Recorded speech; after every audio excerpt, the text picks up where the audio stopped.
As Long as I Live, the Charlie Christian solo. It's only 8 bars long. I've chosen this one. I thought I'm on a bit of a Charlie Christian kick at the moment, learning a few of his solos, and I think everything you need in terms of sort of blues or swing is in Charlie's playing.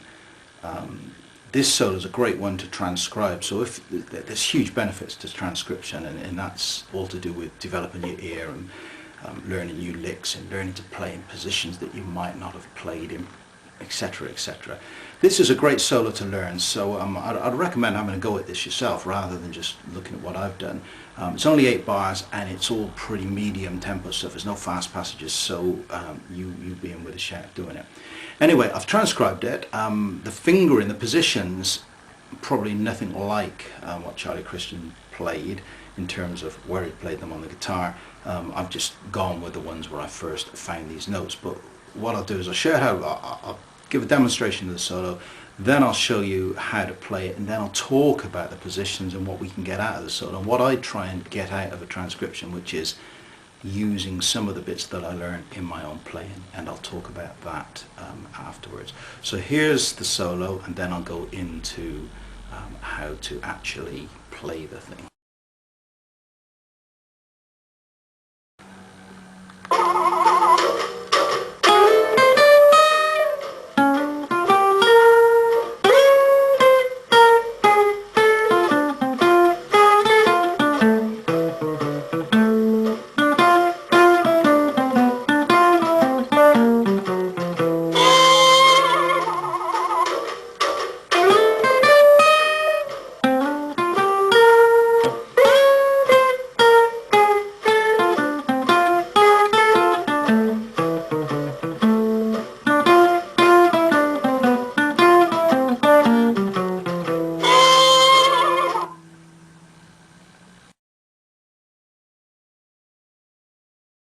Okay, explanation of the solo as it stands. Let's do the chord sequence first of all. So it's 8 bars. It's a bar of F, then a bar of B flat 7th, B flat 7th minor, and back to F.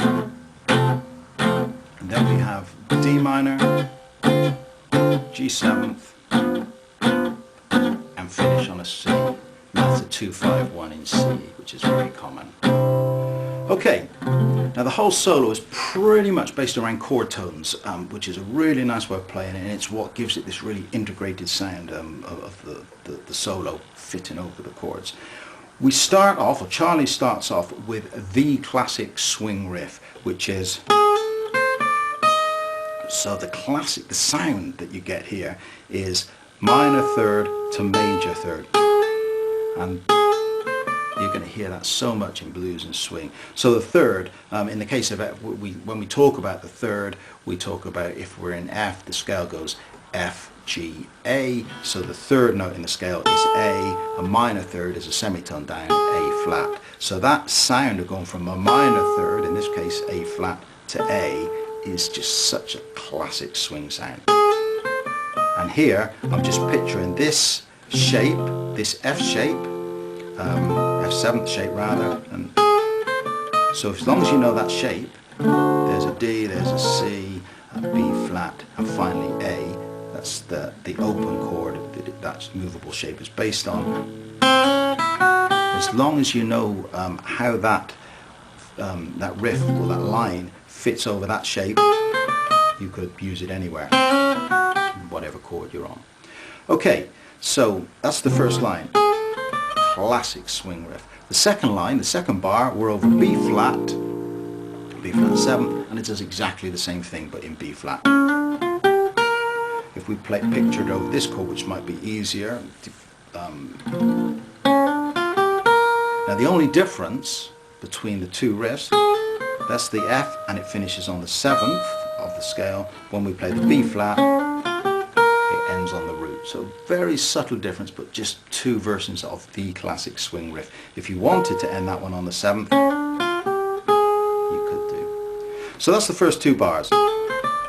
And by the way, I'm playing the second bar out of this D shape.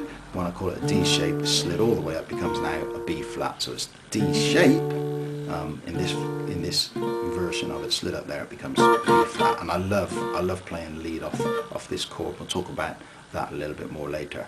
Okay, line number 3, we're on to B flat minor, and Charlie just comes straight down the classic pentatonic scale. Probably one of the first things you learned when you learned the guitar was the old pentatonic scale, and Charlie just comes straight down. He's putting in this extra tone, this passing tone in the scale, but it's used an awful lot. That's just coming straight down the pentatonic. Because I'm playing out of this position up here, I play it with the same riff. Okay, so that's bar 3. Bar 4, we're back to F, and if we picture this F chord again, the one that I've started the solo on, we're just going to come straight down these 3 chord tones with passing tone, which is the D. So we're just literally playing over that F shape.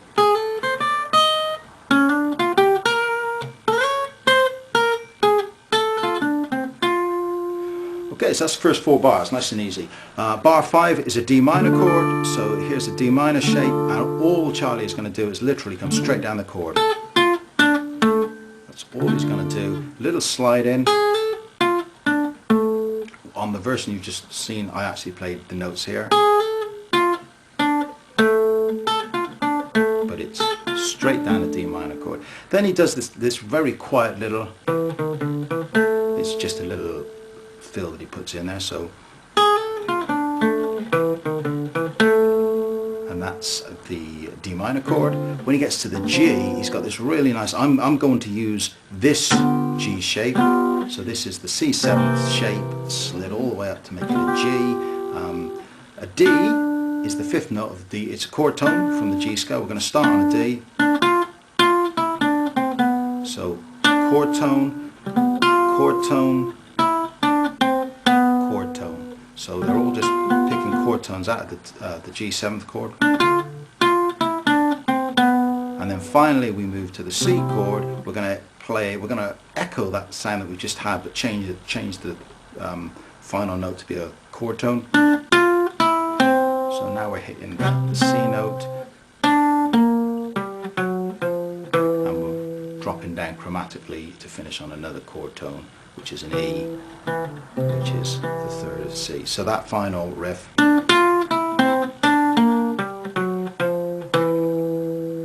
again, it's all chord tones. So overall, everything together, classic riff over F, classic riff over B minor, come down the B minor blues scale, come down the F chord, D minor chord, little fill, G chord, C chord.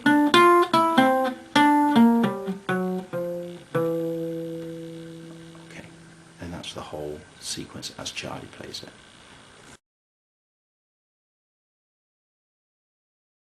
Okay, so that's the explanation of the solo, but more importantly, what can we get out of this for ourselves that we can actually take away and use? We can lift any of those licks and use them as is.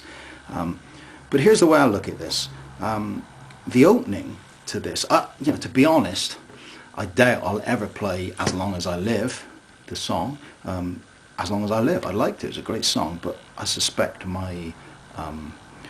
the bands I play in were unlikely to do it. So I need to take something from this solo that I can use in some of the songs that I play. Now, one of the things I do for my sins is play a lot of 12-bar blues. If you think about it, this solo starts with F going to a B flat, the same first 2 chords of loads of 12-bar blues. So straight away we can actually steal, as is,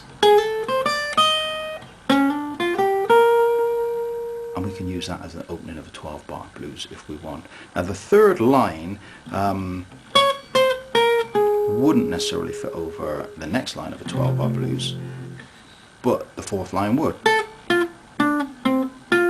So if we think about that 3rd bar, this is how my thinking works. I can use the 1st line, I can use the 2nd line,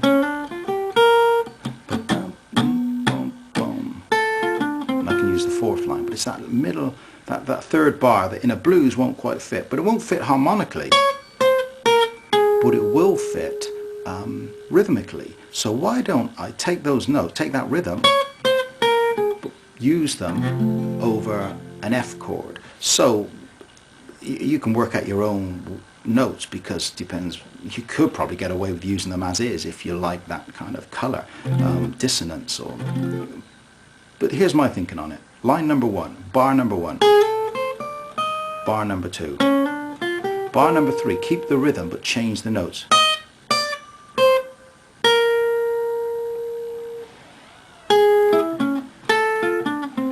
Sorry.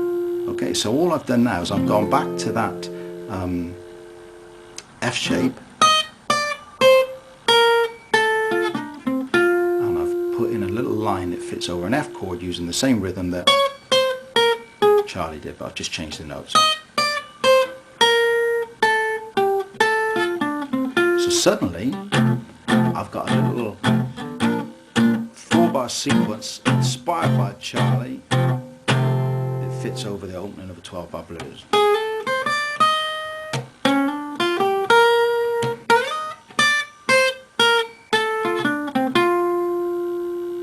It's the sort of thing that I look for in a song like this. I love the final line. I love that as a line over a C chord. I just will memorize that. So that's something else I'll pick up from this, and I'll memorize it. Okay. A couple of other things. One of the things that you need to do is to be able to move these lines that we're learning from, to transpose them into different keys. Now if you learn them from shapes, so here we have the S shape.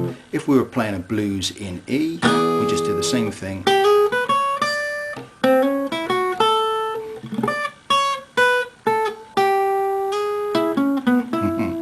Okay, so the other thing to do is to memorize not the positions, but how they fit into shape. So if we were playing in A, we can play it there. Okay, that's the D shape.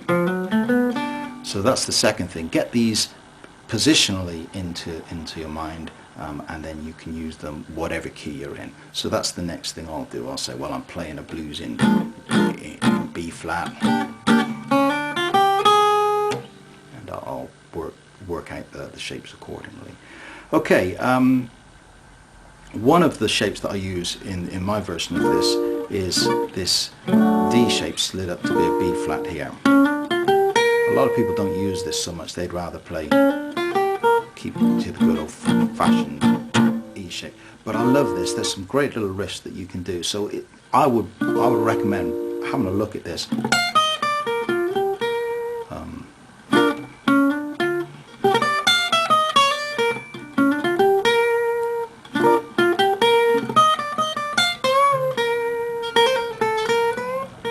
Some lovely riffs that you can get around that D shape. It's a great one for lead guitar.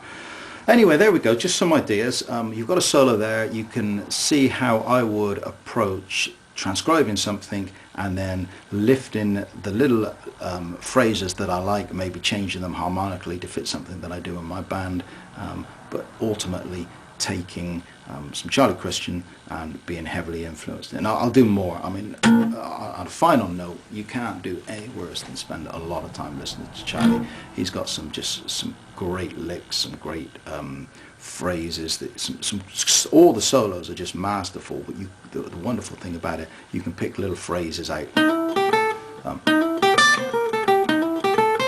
things like that, and you can just pick them out and use them in your own playing, independently of the solo, or you can take longer phrases like we've just done and work them into a solo. That's it. Sorry if it's been a bit long, but hopefully it's been worthwhile. Thank you very much.